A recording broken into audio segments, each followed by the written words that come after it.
नमस्कार दोस्तों, रूबरू कार्यक्रम में आपसे रूबरू कराते हैं एक ऐसे कलाकार से जो आपके पसंदीदा होते हैं। तो आइए आज आपके एक और पसंदीदा कलाकार जिनको आप चाहते हैं, जिनको आप पसंद करते हैं, उनसे मिलते हैं इस कार्यक्रम में जिसका नाम है रूबरू। आइए उनसे रूबरू होते हैं। तो गुंजन जी, इस कार्यक्रम में आपका स्वागत है। तो हमारे दर्शकों को जो आपको पसंद करते हैं, तो आपसे रूबरू हो रहे हैं, मुखातिब हो रहे हैं, तो दर्शकों के लिए आप क्या कहना चाहेंगे? सबसे पहले तो हम दर्शक लोग के प्रणाम करतानी, गोड़ लगातानी। जे बानी आज सब दर्शक के आशीर्वाद से बानी, श्रोतागण के आशीर्वाद से बानी, और जितना भी गाना हिट भइल बा सब उनके आशीर्वाद बा।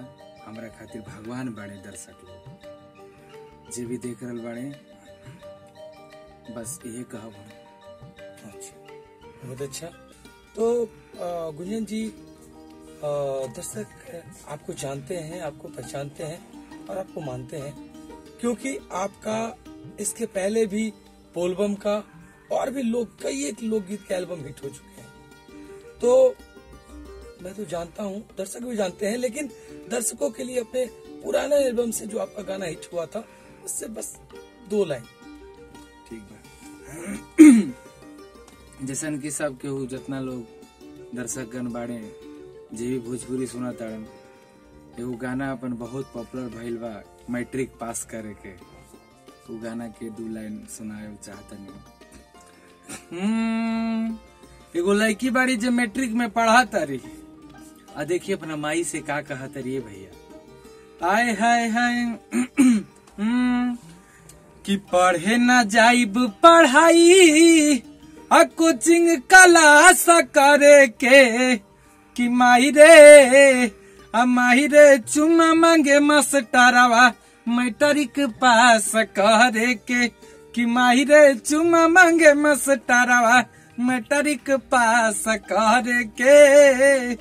क्या बात है, ये आपने बड़ा एकदम परिवेशगत कमेंट्स किया है। आजकल की शिक्षा व्यवस्था में जो बातें हो रही है, तो ऐसे कोचिंग वगैरह खोल के कम उम्र के मास्टर होते हैं, तो ऐसी घटनाएं कभी घट जाती है। खैर, ऐसे भाई शिक्षक तो गुरु होते हैं। हाँ। लेकिन आपने इस लोकगीत में कहा है, बहुत अच्छा है लोग, और इसको अन्यथा नहीं लेना चाहिए। गीत संगीत तो भाई मनोरंजन। हमने इस गाना को इसलिए गाया ताकि जो आजकल के डेट में जैसा घटना घट रहा है उसमें कुछ सुधार हो जाए।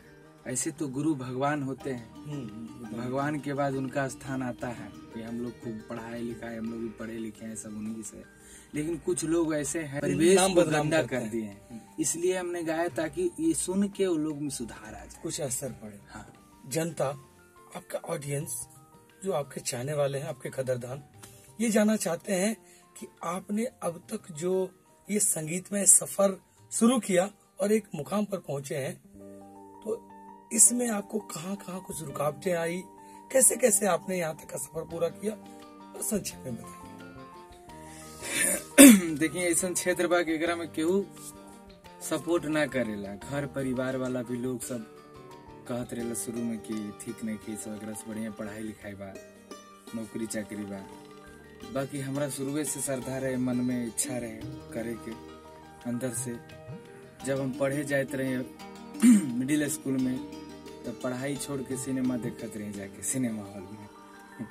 तो औसी वैसी कुछ हमरा गाना वाना गावे का आदत रहे, गांव वगैरह में भी गावत रही नाटक उटक में। फिर पटना आई नहीं तो कोनो कंपटीशन बढ़िया भइल, ओकरो में हम टॉप कर गई। फिर धीरे धीरे आगे बढ़नी, बहुत सारा दिक्कत आइल बा फाइनेंशियल से, हर तरह से, लेकिन भगवान की दया से आज तक कोनो काम रुकल नहीं थे। और आज बहुत सारा कैसेट अपन हिट हुआ मार्केट में, सब उनकर कृपा बा। और सबसे पहला कैसेट हमारे बोलबम के हिट हुआ। मतलब बाबा भोला के आशीर्वाद से आपका कैसेट हिट हुआ। हाँ। तो हम चाहते हैं कि अपने दर्शकों के लिए उस गाने को आप गुनगुनाएं जो कि बाबा भोला ने आपके ऊपर आशीर्वाद दिया था। एकदम गाना गौले रही जबन की जब हम गईनी देवघर कुछ दिन पहले, मान ली कि तब जब हम गईनी तो देखनी खाली पवन सिंह के ही गाना बाया था। पवन सिंह उस समय हिट थे पूरे। तो हमने सोचा, हमारा दिल में बात आयल कि ईसन हमार कब बाजे। तब हम गाना गौले रही, जब सुनाओ तेन दर्शक लोग के।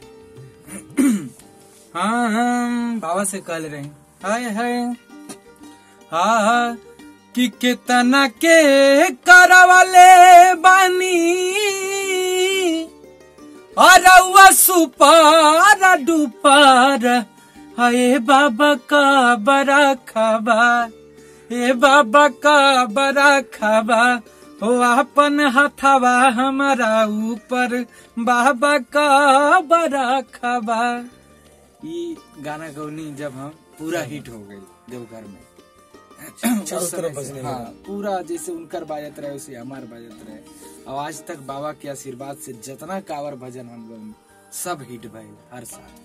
और सारा कैसेट लोकगीत सब, होली चाहे छठ गीत हो, सब चल रहा है, सब मेरा पब्लिक सब लोग सुन रहे हैं। चलिए बहुत अच्छी बात है। तो अब अंत में हम चाहेंगे कि अपने दर्शकों को आप कैसे इंस्पायर करेंगे, कैसे उनको कुछ कहेंगे कि भाई आप तक पहुंचने के लिए और आपके गीत संगीत, आपके लोकगीत और वीडियोस तक पहुंचने के लिए कैसे आपको वो सर्च करेंगे, कहाँ आपको खोजेंगे, ताकि आसानी से आप उनको मिल जाए। देखिए ऐसे तो हर एक दुकान पे मेरा कैसेट मिलता है, और आजकल नेट का जमाना हो गया है, तो वेब म्यूजिक में, यूट्यूब पे, गूगल पे कहीं भी सर्च करेंगे तो मेरे नाम से आ जाएगा गाना। और आजकल हम जुड़ गए हैं, एक बहुत ही अच्छा वेबसाइट नया बना, अभी लॉन्च ही हुआ है, उस पे भी हमें वो देख सकते हैं, जिसका नाम है cinedramas.com। बहुत ही अच्छी वेबसाइट है ये, और इस पे हम आसानी से मिल जाएंगे मेरे गाने, जो कुछ भी खोजना चाहे मेरे पब्लिक लोग, सब कुछ मिल जाएगा इसमें। cinedramas.com। हाँ, cinedramas.com। चलिए हमारे ऑडियंस जो कि आपको सुन रहे थे, देख रहे थे, उन्होंने नोट कर लिया होगा, cinedramas.com पे आपको आसानी से खोज सकते हैं। ये छोटी सी मुलाकात रूबरू बहुत अच्छी रही। तो ये कार्यक्रम मुझे विश्वास है कि दर्शकों को बहुत पसंद आया होगा, और इसी तरह से हम इस कार्यक्रम में हर बार एक नए अच्छे कलाकार से आपको रूबरू कराते हैं। इस बार हमारे साथ थे गुंजन जी। तो गुंजन जी बहुत बहुत शुक्रिया, धन्यवाद इस बातचीत के लिए। ठीक है, सब दर्शक लोग के प्रणाम बा। और दर्शकों, आपसे फिर मिलेंगे रूबरू के अगले एपिसोड में। तब तक के लिए धन्यवाद, सब्बा खैर, गुड नाइट।